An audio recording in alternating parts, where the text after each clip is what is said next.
for our oil water separator. First off, the overall dimensions.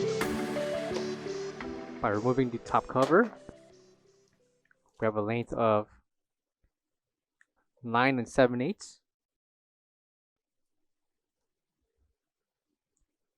by 13 1/8 by 11 1/4 inches tall. There will be a slot to insert your baffle. By removing the cap and hex nut, the baffle can be inserted into the slot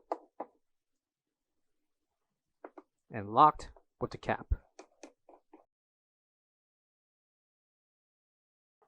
Coming to the front, by removing the main interceptor, you can insert the main pipe connector.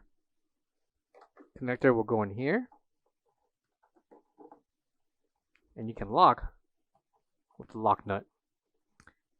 Additional interceptors can be removed with the interior depth measuring 12 inches. Basket along with a pair of gloves will be included, including the corrugated tube. For all questions, give us a call or visit our website coolerdepotUSA.com for more information on this part.